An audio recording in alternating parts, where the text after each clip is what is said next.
I think you might have referred to me as looks like a guy who could be walking into a biker bar with my black outfit and my bandana and all that. That was not me. I don't think it was me. I don't Ah, remember you that, know? but I definitely drafted you guys on my team. I was so excited to watch you. Hopefully you didn't put any money on it. Yeah. So let's start in the beginning in the good old days. You're standing with Phil on the beach at the starting line. How did that feel in that Oh, moment? surreal, like a dream, like we were in a dream. It was just as cool as you see it on TV, cooler being there. Yeah. I just was like, I can't believe we're in Puerto Vallarta with Phil in front of us starting a Yeah. race. And I always have to say this, but Phil in person is as nice as he appears on TV and 10 times nicer. Yeah. He's just a great guy. And to be on that beach It was with these incredible. incredible teams, were I like, think like your adrenaline is rushing, your heart is pumping. I have this like nervous twitch thing where my nose twitches when I'm nervous. Like I'm just like freaking out. My hands are shaking. And we're like looking at the other castmates and we're like, holy crap, this is happening. Cause like we watched the show. And so we're like, wait, now we're like on the other side of it. And I think, it's such a long process to get on. And then being there, you're like, oh my God, this is really happening. And it's like so surreal, like just the most exciting moment of my life. just to have like Phil right there was just crazy. Like it Yeah. was just And the eyebrows, like, we this is still awesome. almost a year and a half ago, and we still are just like grinning and can't stop Mhm. talking about it. We still talk about it every day. Yeah. We're friends with all of the cast, and just Mhm. still like blown away that we were part of this experience. Mhm. Now you mentioned you've watched the show for years and years. Was this your first time applying? Yes. Yeah, so we had never really thought about like applying to the show. Like we just enjoyed watching it.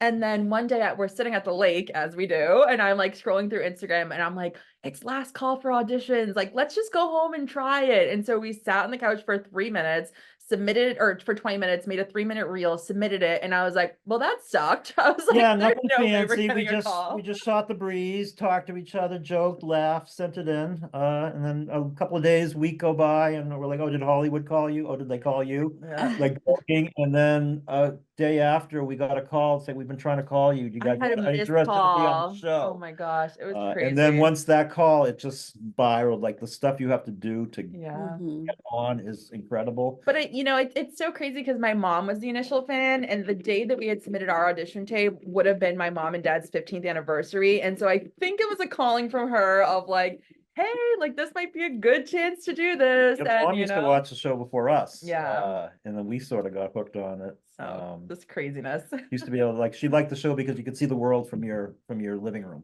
Yes. That is a beautiful story. So when you start the race, the first detour you're headed to, you're walking to find the rocking horses, and it seems like you end up walking forever. Were you given bad directions? I don't know exactly what happened, but I think so. Actually, I do remember. So there was the main road by the beach, and then there was kind of like an alleyway, and then a street that like blocked off before you got to the next street. And so there's this like beautiful church there. And I think that's where we really got turned around.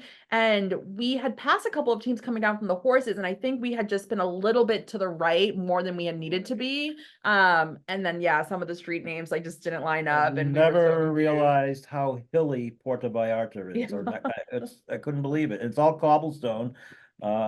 So we had already used a lot of energy by the Yeah. time we got to the no horses area. And I think it's so chaotic when you're racing. Like your mind is kind of going a million miles a minute, and you're just like tunnel vision while also being like trying to get there as quick as possible. When we really should have just like taken a breather, gotten ourselves together rather than like moving as we were trying to get directions. And so I think, you watch it on TV and everything's so go, go, go. And, one clip cuts to the next, and you're like, okay, wait, is this how we're supposed to be racing? And you see like the military guys like sprinting and Busy and Sunny running, and you're like, wait, should we be running? And it's just like, it's like madness when you're there.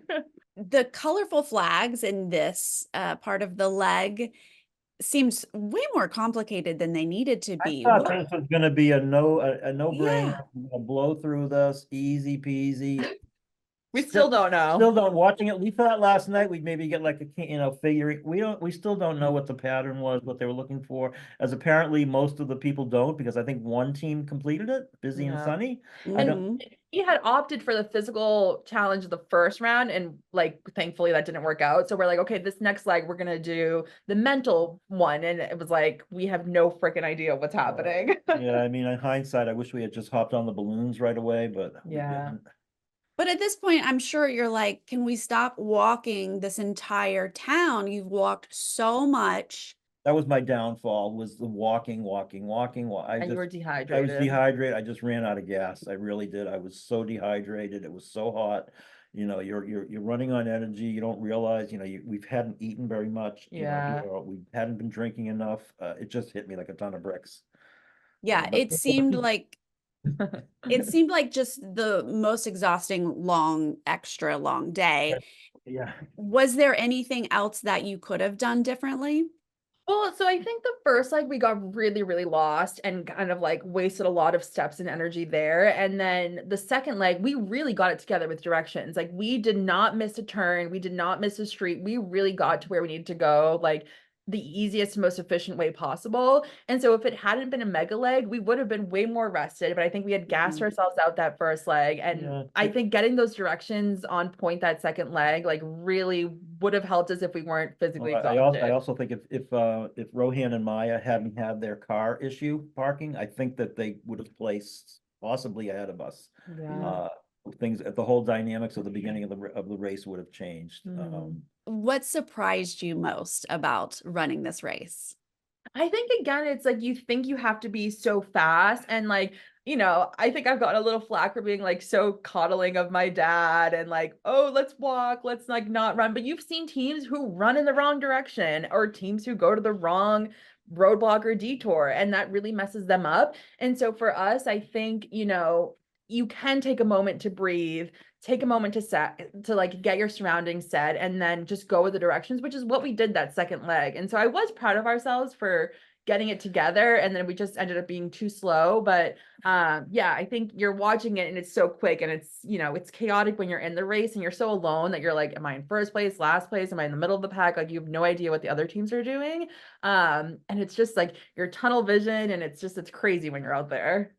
Yeah, no, it was very crazy out there, and I think my medical emergency on the bridge, I got through that, and at that point, I think our goal was really just to make it to the second pit stop, even if it was last place, just to make it without having to be pulled off the race or something. But we made it, so Yeah, we're not quitters. I think both of us in our lives have gone through difficult things. Like I lost my mom when I was 10 years old, and I always say if I can get through that, like anything else is kind of just like right off my shoulder. But my dad hasn't had an easy life either. Like he's lived on his own since he was 18. He's had to make his own money. He's had to support a daughter by himself and like do everything he can. And so I think neither of us are quitters, and we were like, we're not going to quit. Phil is not going to come meet us here. Like we're going to finish what we started, even if it's slow and messy and ugly. We're going to get there. yeah, our motto has always been we've been through worse. Yep. Exactly. Yeah, when you're walking up to the mat, it seems like the emotion has already hit you. Were you aware of how far back you were at this point? Pretty much knew we were last place. Well, yeah, we had seen Michelle and Sean leave the face painting. And so at that moment, I was like, okay, we're not totally out of it, but I was still painting his face, and I was like, we still have to catch up to them. But I didn't realize until we watched the show last night that they were also very lost. And so I think we ended up being maybe 10 minutes behind them. Sean and Michelle, I think, said that we had shown up about 10 minutes after. Yeah, So. but it's funny because when I watched it, I didn't realize or didn't remember that I was crying when we got to the pit stop. Very emotional at the Yeah, end. and I think I was just like so upset because like I love my dad, and it was such a fun experience that I didn't want it to end. And I was like, oh, I wish like we had I had so much race left in me, and I really wanted to like keep pushing. And I think it was a long day, and just like joy and sadness had all overwhelmed me. And yeah, it was a lot. I'd really like to see Mary get a redemption season. So sum up this beautiful experience that you were able to do together.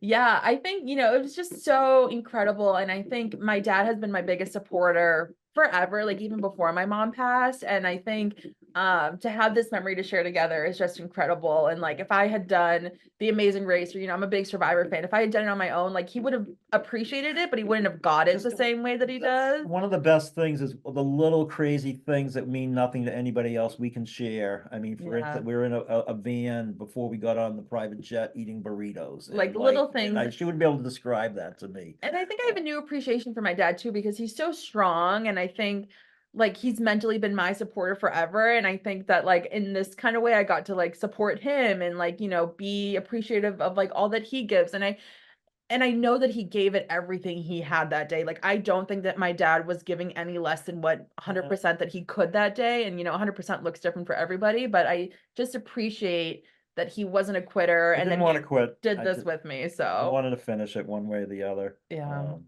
But Well, anyway. I have to say, parent-child relationships can be so complicated, and to watch a father-daughter be so supportive of each other, and, you're right to say like, let's go, let's go, let's go, is a totally different energy. You were there for each other, and that was really lovely to see.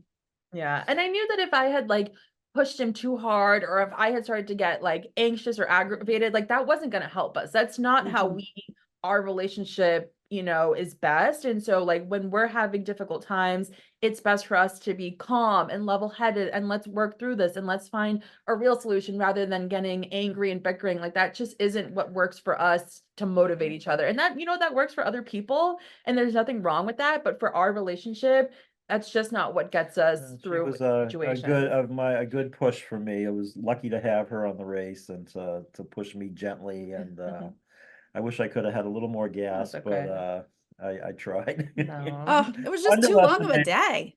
Yeah. It was. Honestly, and I'm not Superman, but I'm not in terrible shape for 60. It was a lot more than I imagined. And even you saw some of the other people too that were struggling a little bit. Yeah. Derek and Shalisa are in fantastic shape. He was struggling a little bit. Absolutely.